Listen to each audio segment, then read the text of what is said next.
क्योंकि यह कोशिका के अनेक गतिविधियों को क्या करता है, नियंत्रित करता है। केंद्रक में आनुवंशिक पदार्थ जो होता है DNA उसे कहते हैं, जो शरीर के सभी गुणों से संबंधित क्या करता है, हमारी जानकारी, हमारे डेटा को एकत्रित रखता है। केंद्रक के अंदर गुणसूत्र जो होते हैं, केंद्रक के अंदर गुणसूत्र जो होते हैं वो क्रोमोसोम्स पाए जाते हैं। कोशिका के प्रमुख अंग जैसे सेल, ऑर्गन्स आदि। तो चलिए देखते हैं कोशिका के प्रमुख अंग। तो अब कोशिका को एक छोटी सी हम क्या करते हैं कि फैक्ट्री मान लेते हैं। कोशिका एक हमारी छोटी सी फैक्ट्री है। आप लोगों को याद हो जाए इस तरीके से हम लेके आए हैं, जिससे आप आसानी से याद कर लें, अपने दिमाग में सेट कर लें, जिससे इस जो है टॉपिक जो समझ में आ जाए, तो कहीं से भी घुमा फिरा के क्वेश्चन अगर आयोग के द्वारा पूछे जाते हैं तो आप लोग अच्छे से कर पाओ। तो कोशिका क्या है कि हमारी एक छोटी सी फैक्ट्री है, तो जो हर अंग का अपना अपना अलग काम है। कैसे, जैसे हर डिपार्टमेंटों में सभी का अपना अपना काम बटा होता है, उसी तरह से कि हर अंग का जो है अपना अलग अलग काम है। तो अंग जो होते हैं, आसान उदाहरण के तौर पे देखेंगे कि इनके काम कौन कौन से हैं। तो जैसे केंद्रक को मैनेजर का काम दे दिया जाता है कि तुम कंट्रोल करो या रूम नियंत्रण करो। माइक्रोकांड्रिया को दे दिया जाता है कि तुम पावर हाउस, मतलब जो हमारे शरीर में ऊर्जा बनाते हैं, राइबोसोम मशीन का, उसको जो है उसका काम करो, मतलब उसे कंट्रोल में रखो अपने। और एंडोप्लास्टिक रेटिकुलम को क्या, इसका काम है कि ये हमारे शरीर में जो हानिकारक पदार्थ हैं और जो हमारे शरीर के लिए अच्छे हैं, उनका रास्ता, मतलब किसको अंदर आना है, किसको बाहर जाना है, ऐसे पदार्थों को आने और ले जाने का काम जो है ये करते हैं एंडोप्लाज्मिक रेटिकुलम। तो गोल्जी काय का क्या काम है? तो गोल्जी तंत्र का काम है कि हमारे पैकिंग सेंटर में, जैसे हर का चीज़ बन गया, पैकिंग करके भेजना है, तो ऐसे ही इनका काम है गोल्जी काय का, पैकिंग सेंटर के पदार्थों का संशोधन व पैकेजिंग करते हैं कि कौन से सामान को बाहर निकालना है, हानिकारक पदार्थों को। तो लाइसोसोम जो हैं वो हमारे क्या हो गए, सफाई कर्मचारी। तो इनको अपशिष्ट पदार्थों का ये क्या करते हैं, विघटन करते हैं, जैसे उन्हें नष्ट करके बाहर निकालते हैं। तो कोशिका झिल्ली का क्या काम है? तो कोशिका झिल्ली का मुख्य काम है कि गेट पे जो है, हमारे जो गेट पे रखवाली करते हैं, उनका क्या काम रहता है, जैसे गेट के पदार्थों का अंदर और बाहर आना, ये सिक्योरिटी का काम करते हैं। तो साइटोप्लाज्म जो हुआ कि इनका कार्य क्षेत्र है विभिन्न क्रियाओं के माध्यम से ये हमारे हानिकारक पदार्थों को बाहर ले जाने का काम करते हैं और अच्छे वाले पदार्थों को अंदर आने का काम करते हैं। तो चलिए देखते हैं माइक्रोकांड्रिया क्या है। तो माइक्रोकांड्रिया क्या है, तो आइए देखते हैं। माइक्रोकांड्रिया को अक्सर कोशिका का क्या कहते हैं कि पावर हाउस कहा जाता है, सबसे ज़्यादा पावरफुल होता है। तो इनका मुख्य कार्य है कि ये हमें भोजन से जो है ऊर्जा प्राप्त करने में हमारी सहायता करते हैं, कि हम जो भोजन खाते हैं उनको पीस कर उनसे जो अच्छे पदार्थ होते हैं हमारे शरीर में ऊर्जा देने का काम करते हैं, कि मतलब हमें ताकत मिलती है। यह ऊर्जा कोशिका की विभिन्न गतिविधियों में उपयोगी होती हैं, कि याद रखने की सबसे ज़्यादा ज़रूरत नहीं पड़ेगी, क्योंकि काम करने के लिए इनको ऊर्जा चाहिए होती है। ऊर्जा कहाँ, किसके लिए? तो ये है सबसे ज़्यादा कि माइक्रोकांड्रिया के लिए ज़रूरी होती है, कि जो जितना ज़्यादा ताकतशाली हो गया, पावर हाउस का काम इनको दिया गया है। तो माइक्रोकांड्रिया ही है जो हमारे शरीर में सबसे ज़्यादा ऊर्जा को इकट्ठा करके सभी अंगों को भेजती है। तो राइबोसोम क्या है? राइबोसोम का मुख्य काम है कि ये प्रोटीन का निर्माण करते हैं हमारे शरीर में। तो प्रोटीन क्या है? प्रोटीन वह है जो हम खाते हैं, उनसे विटामिन, प्रोटीन, मिनरल्स आदि इकट्ठा होते हैं। प्रोटीन हमारे शरीर में ऊर्जा देने का काम करती है, जिससे ये अनेक कार्यों के लिए महत्वपूर्ण होते हैं, जैसे राइबोसोम्स प्रोटीन बनाने वाली मशीन है। अभी आपने पढ़ा ऊपर की माइटोकॉन्ड्रिया जो है ये प्रोटीन हमारे शरीर के अनेक कार्यों के लिए महत्वपूर्ण होती हैं। तो राइबोसोम्स है, प्रोटीन बनाने वाली मशीन है राइबोसोम्स। तो एंडोप्लास्टिक रेटिकुलम क्या है?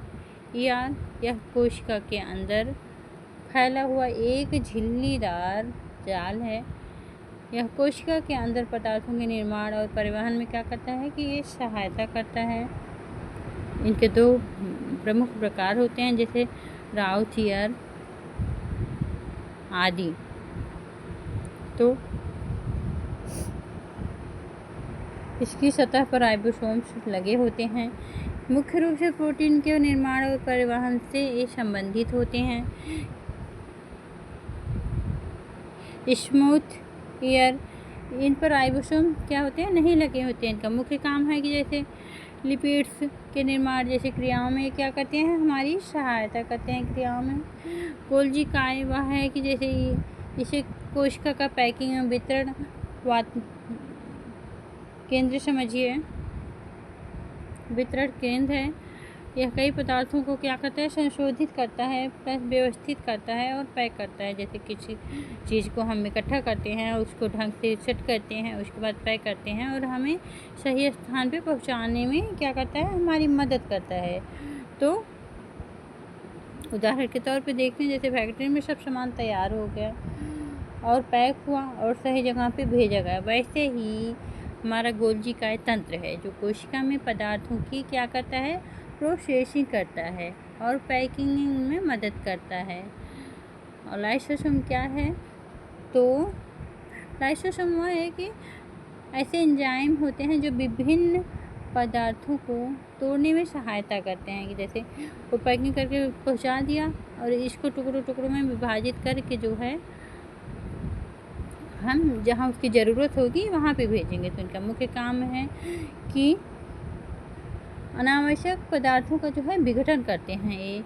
ये पुरानी कोशिकीय भागों को तोड़ने में क्या करते हैं? सहायता करते हैं और कोशिका की सफाई भी करते हैं। सफाई में क्या करते हैं? इनकी जो है अहम भूमिका होती है। इसलिए इसे आसान भाषा में समझेंगे हम लोग कि कोशिका का काम सफाई विभाग कह सकते हैं। और तो पादप कोशिका और मानव कोशिका में अंतर देखते हैं। पादप कोशिका एवं मानव कोशिका में अंतर देखते हैं। परीक्षा के लिए बहुत महत्वपूर्ण है। तो विशेषता क्या है कि मानव कोशिका और पादप कोशिका की, तो मानव कोशिका में झिल्ली होती है और कोशिका भित्त नहीं होती है, और केंद्रक होता है और माइटोकॉन्ड्रिया होता है और क्लोरोप्लास्ट नहीं होता है। तो सामान्यतः बड़ी रिक्तिका कोशिका में सामान्यतः नहीं होती है ऐसा। तो सबसे महत्वपूर्ण अंतर है कि पौधे अपना भोजन प्रकाश संश्लेषण की क्रिया में बनाते हैं, जिससे उसमें क्लोरोप्लास्ट होता है, और मनुष्य अपना भोजन स्वयं बनाते हैं। मानव कोशिका में क्लोरोप्लास्ट नहीं होता है। तो अब समझिए, देखते हैं कि ऊतक टिश्यूज जो है, ऊतक टिश्यूज एक समान प्रकार की कोशिकाएं होती हैं जो विशेष कार्य करती हैं, और कोशिकाओं के एक ऐसा समूह जो है ऊतक कहलाता है। जैसे उदाहरण एक कोशिका अकेले छोटा काम कर सकती है, लेकिन बहुत सारी कोशिकाएं मिल के क्या करती हैं कि विशेष काम करती हैं। जैसे कोशिकाएं, ऊतक और अंग, फिर अंग तंत्र से फिर पूरा शरीर बनता है। ये हमारा रहा क्रम जो कि बहुत ही महत्वपूर्ण है। जैसे कि शरीर कैसे बनता है? कोशिकाओं से कई सारी कोशिकाएं मिलकर ऊतक बनाती हैं, ऊतक कई मिलकर अंग बनाते हैं, कई अंग मिलकर अंग तंत्र बनाते हैं। और तब कहीं जाके हमारा शरीर पूर्ण होता है। तो यह क्रम इस उदाहरण से समझिए, जैसे कई ईंटों को मिला के दीवार बनती है, कई दीवारों को मिला के एक कमरा तैयार होता है, और कई कमरों को मिला के क्या बनता है, हमारा घर। तो उसी तरह है कोशिका, से ऊतक बनता है, ऊतक से अंग बनते हैं, अंग तंत्र, कई अंग मिलके अंग तंत्र बनाते हैं, और कई अंग तंत्र मिलके मानव का शरीर बनाते हैं। तो मानव शरीर के प्रमुख ऊतक कौन से हैं? तो मानव शरीर में मुख्यतः 4 प्रकार के ऊतक माने जाते हैं, जैसे उपकला ऊतक, संयोजी ऊतक, पेशी ऊतक। चौथा रहा तंत्रिका तंत्र ऊतक। तो उपकला ऊतक के बारे में क्या जानते हैं? तो आइए देखते हैं उपकला ऊतक जो है क्या है। उपकला ऊतक वह है कि जैसे यह शरीर की बाहरी सतह और कई आंतरिक अंगों की सतह को क्या करता है, ढकता है। जैसे उदाहरण त्वचा की बाहरी परत हो गई, जो शरीर की कई आंतरिक नलिकाओं और अंगों की परत को क्या करती है, ढकने का काम करती है। तो इसके कार्य क्या है, सुरक्षा क्या है और अवशोषण। इसके कार्य हैं सुरक्षा करना और शोषण करना। और कुछ स्थानों पर पदार्थों का आदान प्रदान करते हैं। आसान उदाहरण में देखेंगे, आसान भाषा में समझेंगे तो घर की दीवार घर के अंदर के बाहरी हिस्से को वातावरण से क्या करती है, अलग रखती है। वैसे ही उपकला ऊतक जो है शरीर की सतह को ढककर क्या करता है, सुरक्षा देता है। और संयोजी ऊतक जो है वो क्या है, तो आइए समझते हैं। जैसे कि नाम से ही आप लोग जानते हैं कि संयोजी का मतलब होता है कनेक्ट करना। इस ऊतक का मुख्य काम है शरीर के विभिन्न अंगों को जोड़ना, सहारा देना और उनके पदार्थों का परिवहन करना। उदाहरण जैसे रक्त, अस्थियाँ हो गई। जैसे हमारे शरीर बनने में क्या क्या होता है, रक्त होता है, अस्थियाँ होती हैं और उपास्थि होती है, वसा ऊतक होते हैं और कंडरा होती हैं, स्नायु बंधन होते हैं। तो रक्त की भी संयोजी ऊतक क्यों, रक्त भी संयोजी ऊतक क्यों, ये प्रश्न है। क्योंकि रक्त शरीर के अलग अलग भागों तक क्या करती है, ऑक्सीजन को ले जाते हैं, हमारे पोषक तत्वों को ले जाते हैं और हार्मोन्स आदि को पहुँचाने में क्या करते हैं, हमारी सहायता करते हैं। अस्थियाँ क्या होती हैं, अस्थि में हड्डियाँ या बोन्स। हड्डी एक प्रकार का क्या है, संयोजी ऊतक है। संयोजी का मतलब है जोड़ने का काम करता है। तो शरीर को आकार और सहारा देना इनका हड्डियों का मुख्य काम है। आंतरिक अंगों की जो है सुरक्षा करते हैं, इनका दूसरा काम है। मांसपेशियों को सहारा देते हैं और शरीर में क्या करते हैं, गति देते हैं कि लचीलापन भी होता है, और मांसपेशियों को सहारा भी देते हैं। वसा ऊतक क्या करते हैं, वसा ऊतक का काम है कि इनका मुख्य काम है ऊर्जा का भंडारण करना। क्योंकि हम जो चलते फिरते हैं, खेलते कूदते हैं या कोई भी काम करते हैं तो उसके लिए हमें क्या चाहिए, ऊर्जा चाहिए। तो शरीर को कुछ हद तक गर्म रखने में क्या करते हैं, सहायता करते हैं। कुछ अंगों के चारों सुरक्षा कुशन प्रदान करते हैं। पेशीय ऊतक क्या है, तो पेशीय ऊतक वह है जो संकुचन और शिथिलन कर सकते हैं। इसी कारण यह शरीर की गति में महत्वपूर्ण भूमिका निभाता है। इसके प्रमुख प्रकार हैं कि कंकालीय रेखित पेशी, जो कंकाली रेखित पेशी वह होती है जो हड्डियों से जुड़ी होती हैं और शरीर की इच्छा अनुसार होने वाली गतिविधियों में क्या करती हैं, एक काम करती हैं।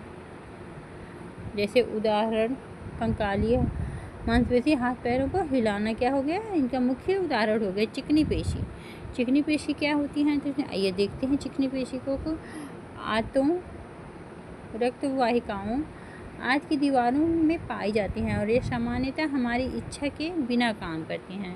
हृदय पेशी क्या है, तो हृदय पेशी वह है जिसमें हृदय में पाई जाती हैं और हृदय के नियमित संकुचन मतलब होता है सिकुड़ती हैं, फिर फैलती हैं, फिर सिकुड़ती हैं, फिर फैलती हैं, इसे संकुचन कहते हैं।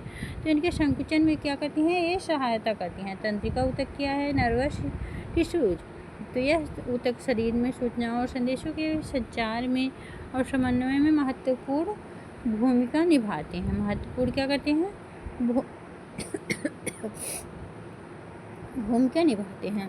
इनके प्रमुख कोशिका है कि न्यूरॉन मतलब न्यूरॉन शरीर में एक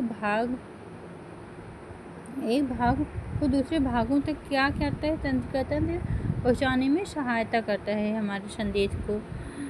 इसी कारण से नर्वस टिश्यू शरीर का क्या है, एक कम्युनिकेशन सिस्टम, संदेश वाहक का कार्य करता है। जैसे उदाहरण के तौर पे देखेंगे कि आपने किसी गर्म वस्तु को छुआ, जैसे चाय को छू लिया, तो चाय को छूने से जलन होगी ना, तो ये त्वचा, हमारी त्वचा जो है, स्किन जो है, वो त्वचा हमें तंत्रिका तंत्र के माध्यम से हमारे मस्तिष्क में जो मेद रज्जु होती है उस पर प्रतिक्रिया या संदेश भेजती है कि तुरंत हाथ को हटा लो। यानी तंत्रिका तंत्र का मुख्य काम है कि ये ऊतक शरीर की परिस्थिति के अनुसार ये हमारी प्रतिक्रिया करने में क्या करता है, मदद करता है। तुरंत संदेश भेजता है कि हाथ को हटाओ, नहीं तो हाथ जल जाएगा। तो पूरी चीज़ को एक साथ समझिए रिवीजन के तौर पे कि कोशिका क्या है। कोशिका क्या है, कोशिका कई छोटे छोटे कोशिकाएं मिलके क्या करती हैं, हमारे ऊतक को बनाती हैं। और कई ऊतक मिल करके क्या बनाते हैं, कई ऊतक मिल करके अंग बनाते हैं। और कई अंग मिलके क्या बनाते हैं, कई अंग मिलके हमारा अंग तंत्र बनता है। और कई अंग तंत्र मिलके हमारा शरीर बनता है कहीं जाके, तब हमारा शरीर तैयार होता है। तो उदाहरण के तौर पे देखते हैं कि मांसपेशी कोशिकाएं, पेशी कोशिकाएं, हृदय जैसे विभिन्न अंग, ऊतक, परिसंचरण तंत्र, मानव शरीर। तो जैसे कठिन टॉपिक भी आप लोगों को आसानी से समझ में आ गए होंगे। तो एक रिवीजन की ट्रिक पे हम लोग देखेंगे कोशिका के मुख्य भाग कौन से हैं। तो कोशिका के मुख्य भाग हैं कि छिद्रक, झिल्ली, छिद्रक ट्रिक है ये, छिद्रक, झी से कोशिका की झिल्ली हो गई, द्र से कोशिका द्रव हो गए, क से केंद्रक हो गए छिद्रक ट्रिक से। तो मानव शरीर के प्रमुख 4 कार्य कौन कौन से हैं, तो ऊष्मपेतम, ऊष्मपेतम मतलब उसे उपकला, उसे उपकला, उससे संयोजी पार्श्व पेशीयता से तंत्रिका तंत्र। तो परीक्षा के लिए सबसे महत्वपूर्ण बातें आप लोग अपने ध्यान में या दिमाग में बैठा लीजिएगा कि कोशिका से अक्सर घुमा फिरा के क्वेश्चन पूछे ही जाते हैं एग्जाम में। तो कोशिका की परिभाषा क्या है, कोशिका के मुख्य 3 काम कौन से हैं,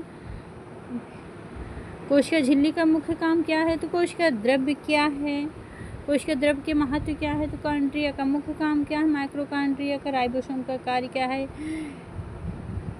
गोल्जी काय की भूमिका क्या है, राइबोसोम के काम क्या है, पादप और मानव कोशिका में अंतर क्या है, तो ऊतक की परिभाषा क्या है।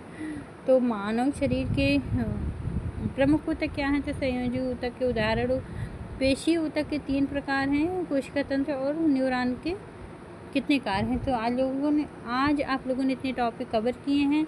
तो अगर हमारा वीडियो थोड़ा सा भी आपके लिए यूजफुल लगा हो तो लाइक, सब्सक्राइब, कमेंट ज़रूर कीजिएगा। आप लोग कई वीडियो को देखते होंगे यूट्यूब पे, तो हमारे वीडियो को भी देखिए।